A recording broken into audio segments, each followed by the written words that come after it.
नमस्कार दोस्तों, स्वागत है आपका आपके YouTube चैनल अमित टेक्नोलॉजीज़ में। दोस्तों, आपका होस्ट और दोस्त अमित गोयल आपका स्वागत करता है।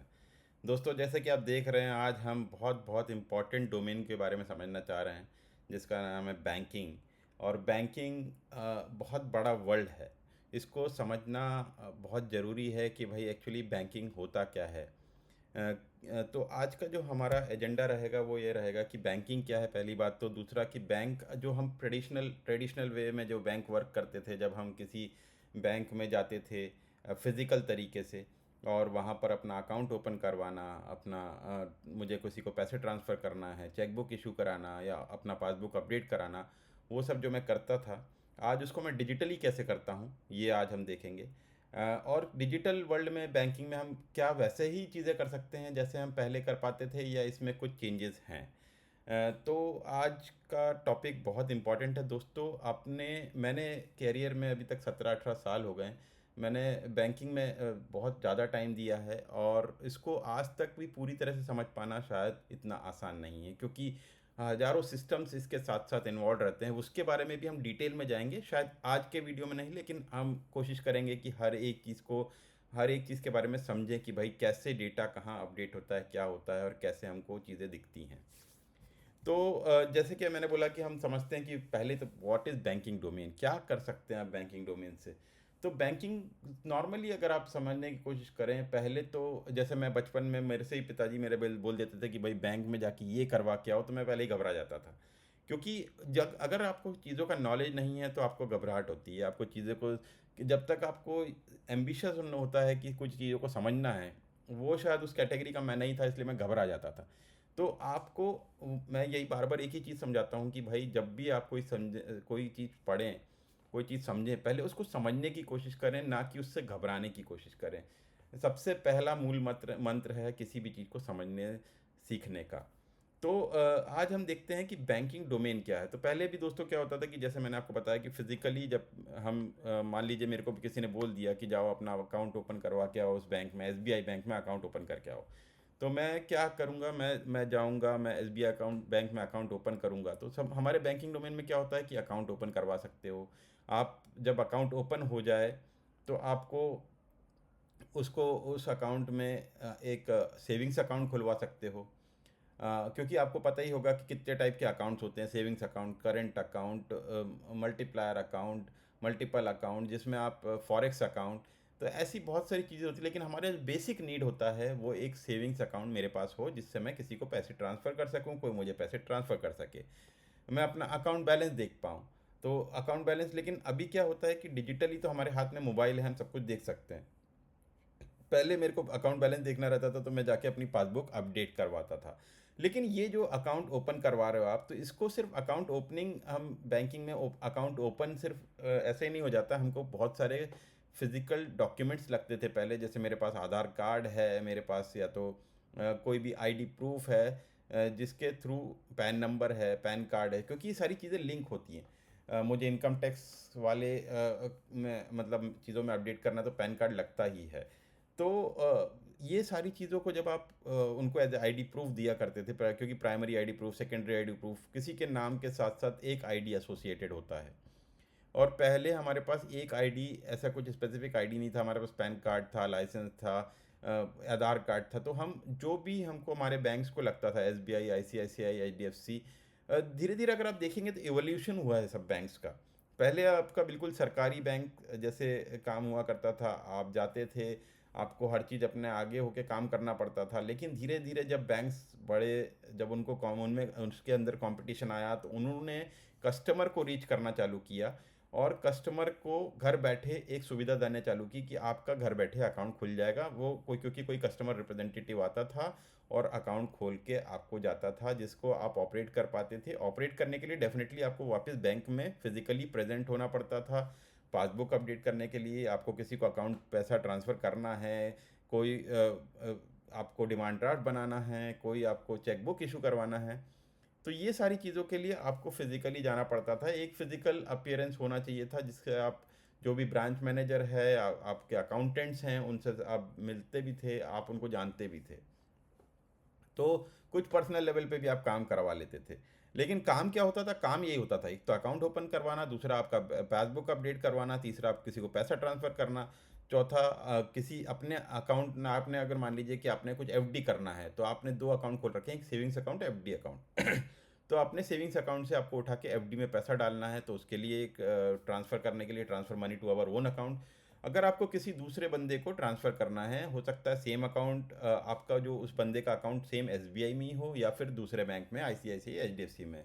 तो वो भी हम बात करेंगे कि कैसे वो सब चीज़ें इवोल्यूशन हुआ उनका, और कैसे हम आगे जाके उसको डिजिटली कर पा रहे हैं। मुझे कोई मान लीजिए क्रेडिट कार्ड मैंने ले रखा है उस बैंक का, तो उसका बिल पे करना है, या फिर मेरे को कोई ऐड करना है अपना पेई, जैसे मतलब नए पेई अपडेट करना है, ऐड करना है, जिनको मैंने पेमेंट करना है उनका अकाउंट नंबर डाल के अपने डेटाबेस में रखना, या फिर लिमिट्स, मेरे अकाउंट की जो लिमिट होती है वो अपडेट कर पाना है कि भाई नहीं, मैं हज़ार, मेरा, मैं भले ही मैं ही आ रहा हूँ बैंक में, लेकिन मुझे इस 10,000 से ज़्यादा मैं किसी और को ट्रांसफ़र नहीं करूँगा मैं पैसा, तो उससे ज़्यादा अगर मैं कर रहा हूँ तो हाँ, मैं खुद अपने आप को जाके से साइन करूँगा कि मुझे ये लिमिट अपडेट करनी है, उसके बाद ही मैं कर पाऊँ। पहले कई बैंक्स में सिक्योरिटी थी, कई में नहीं थी। फिक्स डिपॉजिट ओपन करवाना है, अकाउंट स्टेटमेंट देखना है, मान लीजिए वही पासबुक की बात कर रहा हूँ मैं यहाँ पे। तो पहले ये सारी चीज़ें इस टाइप से बैंकिंग में हम ये सब करा करते थे फिजिकल रूप में। लेकिन हाँ, ये सारी चीज़ें हम डिजिटल रूप में भी करते हैं। तो आइए हम देखते हैं कि हाउ बैंक वर्क अर्लियर और डिजिटल बैंकिंग में आज कैसे काम होता है। जो दूसरा एजेंडा है वो ये है कि पहले जब हम फिजिकली जाते थे, हम किसी अकाउंट, आप एक क्यू नंबर लेते थे, आप एक लाइन में लगते थे, आपको अपना फिजिकल प्रेजेंस, आपको अपना टाइम ख़राब करना है, आपको अपना जाके अपना टाइम वहाँ इन्वेस्ट करना है, हो सकता है आपको ज़्यादा टाइम लग जाए, क्यू थोड़ी लंबी हो। वो सारी प्रॉब्लम्स को सॉल्व करने के लिए डिजिटल बैंकिंग आया, जहाँ पे आपको हाथ में ही सब कुछ पूरा बैंक ला के दे दिया गया। जब बोलते हैं ना बैंक हाथों में बैंक, कई एड्स आप देखोगे कि आपके हाथों में, मतलब आपके मोबाइल में पूरा बैंकिंग आपके हाथ में रखा रखा हुआ है, जहाँ पे आप घर बैठे उसको यूज़ कर पा रहे हो। नो डाउट कुछ कुछ फ्रॉड्स भी हो रहे हैं जिसका डिजिटल होने के कारण, क्योंकि अगर कोई डेवलपमेंट कर रहा है तो उससे भी ज़्यादा, कई ज़्यादा समझदार या कोई कई गलत धारणाएं रखने वाले और गलत काम करने वाले लोग भी हैं, जो कि चीज़ों को गलत तरीके से यूज़ करके आपका पैसा चुराने की भी कोशिश करते हैं डिजिटली। तो ये जो तरीका जो चेंज हुआ है, ये अब ये घर बैठे, जो आपका पहले आपका, आप चाहते थे एसबीआई में काम होता था, फिर आईसीआईसीआई ने धीरे धीरे, क्योंकि बैंकिंग उनको अपना बढ़ाना था पूरे इंडिया में, तो वो धीरे धीरे घरों में रिप्रेजेंटेटिव भेज के आपका अकाउंट ओपन करने लगे, आपको हाथ में फैसिलिटी देने लगे, बेटर तरीके से आप उसको ऑपरेट करने लगे। थोड़ा सा उसको और डिजिटल किया कि आप वेब ब्राउज़र से जाके आप आईसीआईसीआई बैंक की साइट को एक्सेस कर पाएँ और चीज़ें कर पाएँ। लेकिन अब पूरी तरह से ऐप्स बन गई हैं, जहाँ पे आईसीआईसीआई बैंक की अलग ऐप है, एचडीएफसी बैंक की अलग ऐप है, एसबीआई की अलग ऐप है। तो वो क्या, उसमें क्या कर पाते हैं, अब आप घर बैठे अपना अकाउंट ओपन कर सकते हैं। आपको कुछ चीज़ें, जैसे आपका, जैसे आप फिजिकली जाते थे, आप बोलते थे किसी से बात करते कि मेरे को नया अकाउंट ओपन करना है, तो वो क्या करते थे, आपको एक फॉर्म प्रोवाइड करते थे, और उसको, उस फॉर्म को भरने के बाद, आप चीज़ें उनको फिजिकल डॉक्यूमेंट्स देने के बाद, उनको, क्योंकि आपका पैन कार्ड लग रहा है, आपका आधार कार्ड लग रहा है, आपका लाइसेंस नंबर लग रहा है, आपका एड्रेस प्रूफ लग रहा है, ये सारी चीज़ें देने के बाद आपका अकाउंट ओपन करते थे, और आपको घर पे एक पासवर्ड भेजते थे। अब वही चीज़ आप क्या कर रहे हो, आप न्यू अकाउंट ओपन करके एक ऑप्शन आता है, उसको आप क्लिक करते हो, उसमें जो जो फॉर्म को फिल करने को बोला जाता है, फॉर्म ऑनलाइन फिल करते हो, और कुछ फाइल्स अपलोड करते हो, जिसमें आपके एड्रेस का प्रूफ है, आपका आईडी प्रूफ है, और आपका आधार कार्ड प्रूफ है। वो सारी चीज़ें आप अपलोड करने के बाद आपको विद इन 1 आवर मैसेज आ जाता है कि आपका नया अकाउंट ओपन कर दिया गया है। तो ये डिजिटल वर्ल्ड, पूरे डिजिटल वर्ल्ड ने आपको घर बैठे सुविधा दी है, जिससे आप ये सारी चीज़ें कर सकें। अब जब आपका अकाउंट, जब आपका फर्स्ट टाइम, आप जब, अभी तक क्या होता था कि आप जाते थे, आप बोलते थे कि मेरे को सेविंग्स अकाउंट ओपन करना है, तो दोस्तों बस मैं ये क्या करने की कोशिश कर रहा हूँ, मैं रिलेट करने की कोशिश कर रहा हूँ कि अब फिज़िकली जब हम जाते थे, शायद आप लोग कुछ लोग जो कि नए हैं, जो कि जिनको एक एक दो दो चार चार पाँच पाँच साल का एक्सपीरियंस है, उनको तो पता भी नहीं होगा कि ये फिज़िकल बैंक्स क्या होते हैं, कैसे हम जाके बैंक में जाके कुछ चीज़ें करा करते थे। उनके लिए मैं बता रहा हूँ कि फिज़िकल वर्ल्ड और डिजिटल वर्ल्ड में ज़्यादा अंतर नहीं है, बस ये है कि घर बैठे आप चीज़ें कर पा रहे हैं। आपको आपने शायद ये चीज़ें देखी ना हो, जैसे दूरदर्शन हमने देखा है वैसे आपने शायद ना देखा हो, लेकिन आप अब आपके पास पूरा ऑप्शन है कि आप घर बैठे ऐप्स में कोई भी सीरीज़, कोई भी हॉटस्टार, कोई डिज़नी वर्ल्ड, नेटफ्लिक्स, ये सारी चीज़ें आपके हाथ में अवेलेबल है। सेम इसी टाइप से बैंक भी ऐसा ही है, जो कि बैंक पहले ट्रेडिशनल बैंक जब फिज़िकल अपीयरेंस बैंक था, आज वो डिजिटल बैंक हो गया है।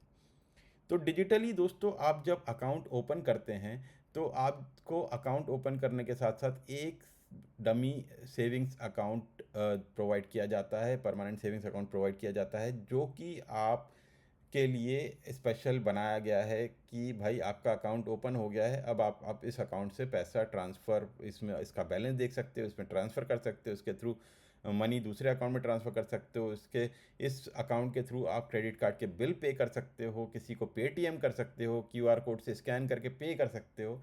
ये सारी चीज़ें अब आप डिजिटली कर सकते हो। तो जैसे ही आपने अकाउंट ओपन किया, तो एक अकाउंट आपको पहले से प्रोवाइड कर दिया गया, सेविंग्स अकाउंट। अब आप चाहो तो और भी अकाउंट्स इसके बढ़ा सकते हो और चीज़ों को इम्प्रूव कर सकते हो आप। मतलब आपको चाहिए कि आप एफडी ओपन करना चाहते हैं, आपसे करंट अकाउंट ओपन करना चाहते हैं, तो भी आप ऑनलाइन कर सकते हैं। अभी कुछ चीज़ें दोस्तों, जैसे कि अब अ, ये जो ट्रेडिशनल और डिजिटल वे है, इसमें ज़्यादा अंतर नहीं है, बट ये है कि चीज़ें ये है अब हमारे हाथ में कंट्रोल आ गया है, तो हम ये भी कोशिश करते हैं कि हमारे तरफ से हम अपनी सेफ्टी बरकरार रखें बैंकिंग करते टाइम। हम हमेशा ध्यान रखें कि जब भी हमको ज़रूरत नहीं है, तो हम अपने अकाउंट की जो लिमिट्स हैं, और ये आप सब करिए अपने अपने बैंक अकाउंट्स के, अगर आपके पास है तो उसको कंट्रोल में रखिए कि मेरी जो, जिससे अगर कोई फ्रॉड भी होता है दोस्तों, तो एक मिनिमम अमाउंट तक ही लिमिट रहे, जिससे ज़्यादा पैसा कोई भी फ्रॉडस्टर कोशिश करके भी ना निकाल पाए। तो आप अगर देखेंगे कि, तो मान लीजिए आपके अकाउंट में 1 लाख की लिमिट है कि 1 लाख रुपया आप अपने अकाउंट से ट्रांसफ़र कर सकते हैं किसी दूसरे को, या तो वो जो 1 लाख की लिमिट है, उसी उसे कोशिश करिए कि जब आप, क्योंकि आपको लगता है कि नहीं मैं बहुत लंबे टाइम तक शायद इतना बड़ा अमाउंट ट्रांसफ़र नहीं करना चाहता, तो उस लिमिट को आप 10,000 कर लीजिए। तो ये सब चीज़ें क्या होगा दोस्तों कि अगर कोई कोशिश भी करेगा तो 10,000 तक ही वो नुकसान दे पाएगा, उसके ऊपर नहीं दे पाएगा। तो ये सारी चीज़ें, वैसे तो आजकल हर कंपनी और हर बैंक्स कोशिश कर रहे हैं कि ये फ्रॉड्स कम से कम हो, कई नई नई चीज़ों, जैसे मैंने, अगर आपने मेरे वीडियोस नहीं देखे तो फ़ाइडो देखिए। फ़ाइडो क्यों चाहिए, क्यों ये ऑथेंटिकेशन हमको इतना हेल्प करता है, ऑथराइजेशन इतना हेल्प करता है, ये सारी चीज़ें हमारे आज डिजिटल वर्ल्ड में आती जा रही हैं, जो कि आपके इसमें इनकॉर्पोरेट होंगी तो बहुत ही अच्छा रहेगा। आप भी अपने बैंक्स में, अगर आप अपने बैंक्स में काम कर रहे हैं, अपने कंपनी में काम कर रहे हैं, तो उनको सजेस्ट करिए डिफरेंट डिफरेंट सिक्योरिटी मैकेनिज्म, जैसे फ्रॉड्स को बचाने के लिए या कुछ भी करने की। चल खैर, वो फ्रॉड की बात हो गई, लेकिन हम वापस बैंकिंग डोमेन में आते हैं कि हमको बैंकिंग डोमेन का क्या क्या नॉलेज होना चाहिए as a banking domain. Digital bank में ऐसी क्या क्या चीज़ें हम कर सकते हैं, जिसके बारे में हमको टेक्निकली हमको पता होना चाहिए, या टेक्निकली कैसा वर्ल्ड होता है ये भी हमको सोचना चाहिए। क्योंकि क्या होता है दोस्तों, आपको जो दिखता है that is completely front end. मतलब आपको मान लीजिए किसी बैंक ने क्या किया, आप बैंक ने, आपने क्लिक किया, ब्राउज़र पे गए, आपने आईसीआईसीआई बैंक खोला, बोला न्यू अकाउंट ओपनिंग के लिए मेरे को फॉर्म दो, फॉर्म भरा आपने, अब आपका आपने अपने आईसीआईसीआई बैंक की जो मोबाइल ऐप है वो अपने मोबाइल में डाउनलोड कर ली, और आपका जो नया अकाउंट था ओपन हो गया था। तो अब आप जब उस अकाउंट को ओपन करेंगे, तो आपको डेफिनेटली एक यूज़र नेम पासवर्ड लगेगा, जो कि बैंक आपको एक आध दिन में भेजता है, और जब आप उसको यूज़ करते हैं तो आप एंटर उसमें, उसके मोबाइल ऐप में एंटर कर पाते हैं। आप जो मोबाइल ऐप से कर पा रहे हैं, सेम जाके आपको एटीएम से भी वो पैसा निकालना है तो वो भी कर सकते हैं, और एटीएम को पूरे ऑपरेट कर सकते हैं, लेकिन दोनों के लिए आपको यूज़र नेम पासवर्ड चाहिए, जो कि आपको बैंक प्रोवाइड करता है। जब आप उसको यूज़ करके आप एंटर करते हैं, तब आप देखते हैं कि मेरे पास एक अकाउंट है। लेकिन क्या आपने सोचा है कि वो जो अकाउंट है वो कैसे बना, क्या हुआ क्या नहीं हुआ, ये बहुत ज़्यादा डीप जाने वाली चीज़ें हैं, क्योंकि ये हर बैंक का कोई ना कोई एक कोर बैंकिंग सिस्टम होता है। अगर आपने फिनिकल सुना हो तो ये जो है वो कहलाता है कोर बैंकिंग सिस्टम, जो कि आपके अकाउंट्स की डिटेल के बारे में इंफॉर्मेशन रखता है। हाँ, आप जब किसी बैंक में फ़िज़िकली जाएंगे तो आप देखेंगे कि मान लीजिए आपने आधार कार्ड, पैन कार्ड, ये सारी डिटेल्स दी हैं। लेकिन ये क्या चीज़ होती है? ये होती है कस्टमर डेटा। मतलब मैं एज ए अमित गोयल एक कस्टमर हूँ, और मैं कस्टमर का डेटा अपने बैंक को दे रहा हूँ रखने के लिए, जिससे वो मेरे को वैलिडेट कर सकें जब भी चाहें। कभी कभी आप देखोगे, आप कॉल करोगे बैंक में तो बोलते हैं कि can I please verify you with some of the details. तो वो ऐसी ऐसी डिटेल्स पूछते हैं जो कि आपने उनको प्रोवाइड करी है, क्योंकि उनको भी तो कोई अपनी सिक्योरिटी मैकेनिज्म रखना है कि भाई आप ऐसा ना हो कि आपकी जगह कोई दूसरा बंदा कॉल करके आपके अकाउंट की डिटेल्स मांग रहा हो। तो ये सारी चीज़ें जो हैं वो बैंकिंग में बहुत ज़रूरी हैं कि हमको ये समझ पाना कि हमारे पास कौन कौन सी चीज़ें हैं। आप जो कस्टमर हो, एज ए कस्टमर आप जब डेटा दे रहे हो तो वो एक बैंक क्या करता है, एक सेंट्रलाइज लोकेशन में रखता है और उसको बोलता है कस्टमर डिटेल्स। आपने कई बार केवाईसी सुना होगा, नो योर कस्टमर।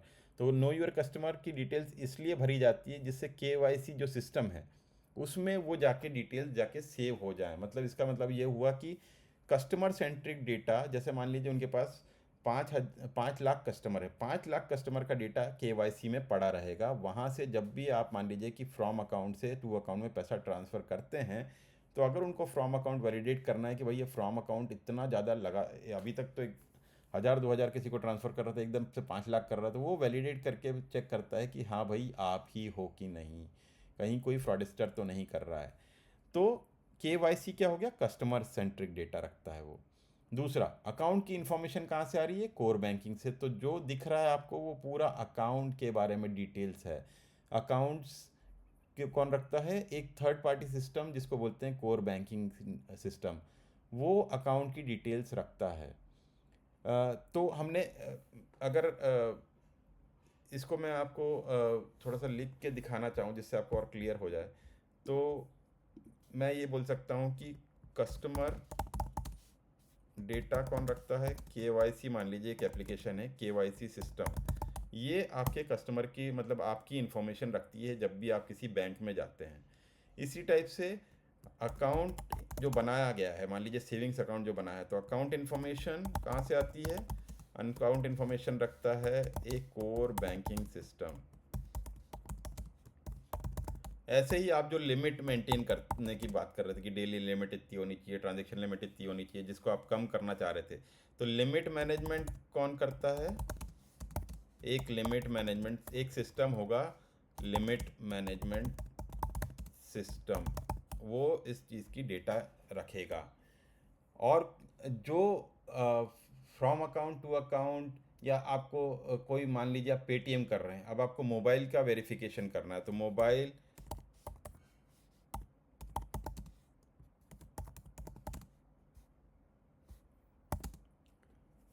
तो ये इन्फॉर्मेशन कौन रख सकता है, या इसको वेरीफाई कैसे कर सकते हैं, कोई वेरिफिकेशन सिस्टम से। ये सारी चीज़ें बहुत ज़रूरी हैं पता होना कि ये सारे पूरे ये अकाउंट इन्फॉर्मेशन में मैं सारे सिस्टम्स की बात कर रहा हूँ, भले ही वो सेविंग्स अकाउंट हो, करेंट अकाउंट हो, या फिक्स डिपॉजिट हो, ये सारी इन्फॉर्मेशन एक कोर बैंकिंग सिस्टम रखता है। बिना उसके हम कुछ नहीं कर सकते।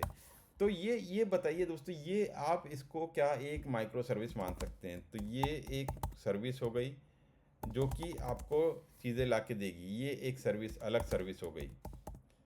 तो ये सारी चीज जो हम मैं कनेक्ट आपको इस जानबूझकर इधर से इसलिए ये दिखा रहा हूँ कि आपको जब कोई चीज़, जैसे मान लीजिए आप मैं Amit Goyal as an Amit Goyal system में एंटर हुआ, अगर मुझे मेरे फ्रॉम अकाउंट को मेरे बैंक को वैलिडेट करना है, तो वो क्या करेगा, केवाईसी सिस्टम को कॉल करेगा और चेक करके बोलेगा हाँ ये अमित गोयल ही है, उसका ही डेटा है।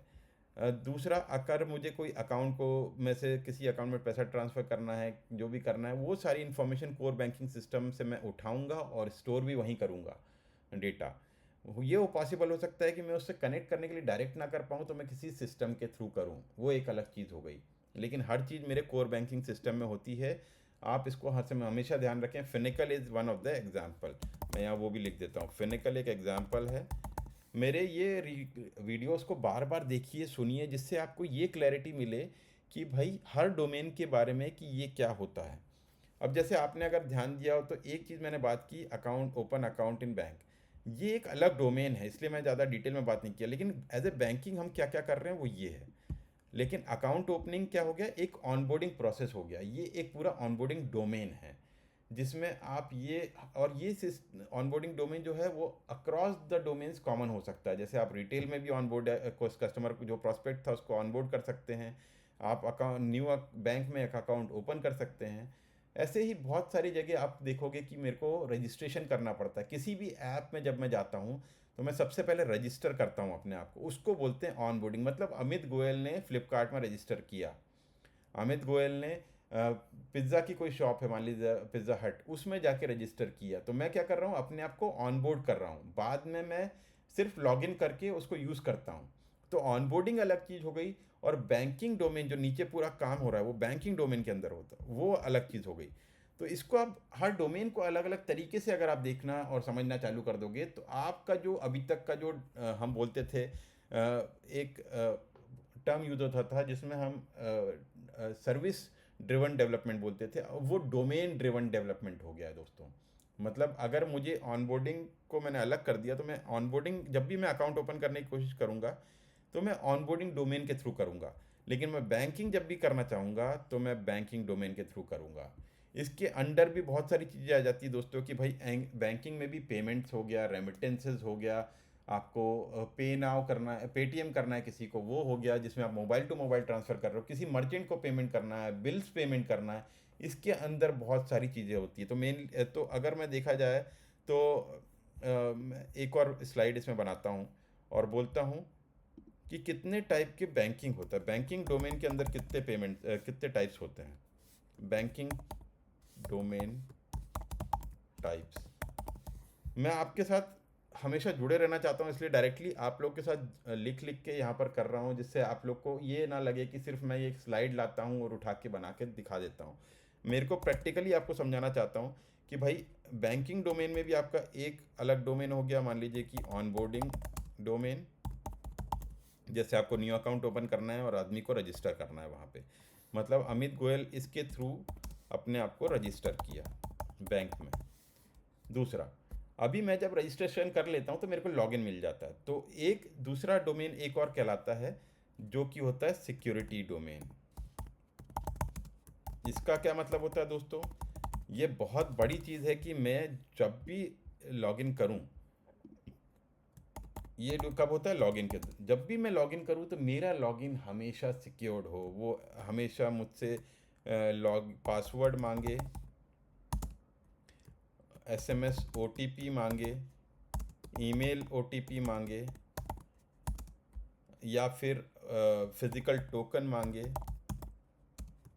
ये सब क्या हो गया, ये सिक्योरिटी का पार्ट हो गया कि जब मैं लॉगिन कर रहा हूँ, लॉगिन आईडी और पासवर्ड डाल रहा हूँ, तो 1FA हो 2FA हो, इसको एक और चीज़ बोलते हैं, इसको बोलते हैं 1FA जब आप सिर्फ पासवर्ड से लॉगिन कर रहे हैं। मैंने बहुत सारे वीडियोस बनाए हैं इस पर, आप देख लीजिएगा, सिक्योरिटी डोमेन के अंदर प्लेलिस्ट के अंदर रखा हुआ है। 2FA क्या हो गया कि आप इस टाइप के ऑप्शंस दे रहे हैं यूज़र को, एसएमएस ओटीपी का डालो, ईमेल ओटीपी डालो, या फिज़िकल टोकन डालो। और फिज़िकल टोकन डालने के लिए आप क्या भी कर सकते हैं, फिज़िकल टोकन आप दो तरीके से डाल सकते हैं। एक 2FA में डाल सकते हो जो कि आपने लॉगिन आईडी और पासवर्ड डलवाने के बाद पूछा, या फिर ऐसे ट्रांजेक्शन पर डाल सकते हो जो हाई रिस्क हो, जिसमें मान लीजिए आप ज़्यादा अमाउंट ट्रांसफ़र कर रहे हैं, जैसे 2 लाख रुपए का ट्रांसफ़र कर रहे हैं, तो वो बोलते हैं दोस्तों 3FA, जिसमें आप फिज़िकल टोकन फिर से पूछते हो, या फिर आपकी इच्छा है कि आप कौन से टाइप से ऑथेंटिकेट करो सामने वाले को। तो दोस्तों ये बहुत इंपॉर्टेंट चीज़ें हैं आपको समझना कि भाई ऑनबोर्डिंग डोमेन क्या होता है, सिक्योरिटी डोमेन होता है क्या होता है।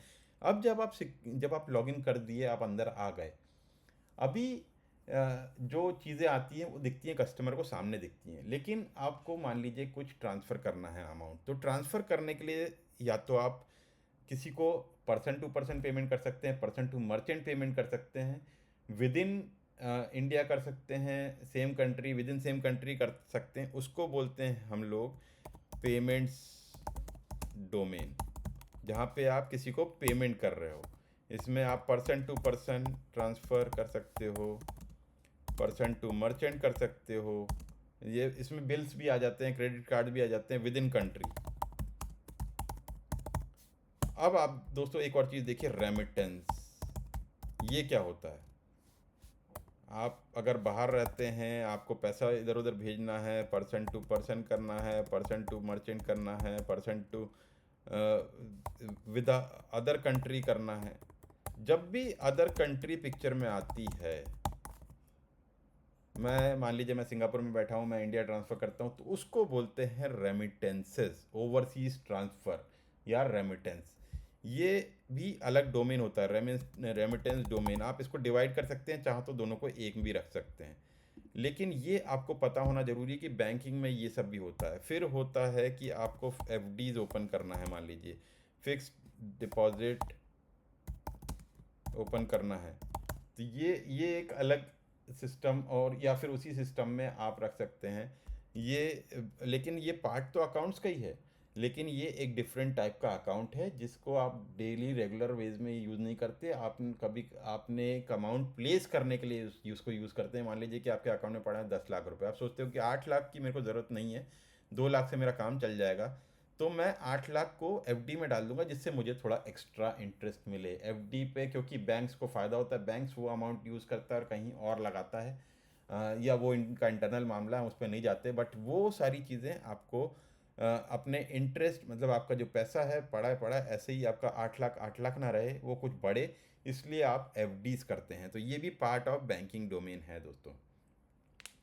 फिर आपके बहुत सारे टाइप के जैसे पेमेंट्स है, तो डिफरेंट ट्रांसफ़र है, ओन अकाउंट ट्रांसफ़र, आपका डिफरेंट इंटर बैंक ट्रांसफ़र जिसको बोलते हैं हम, दूसरे बैंक में ट्रांसफ़र करना, मतलब मैं आईसीआईसीआई से एचडीएफसी बैंक में ट्रांसफ़र कर रहा हूँ, तो वो सारी चीज़ें हमारी पेमेंट डोमेन के अंदर आती हैं।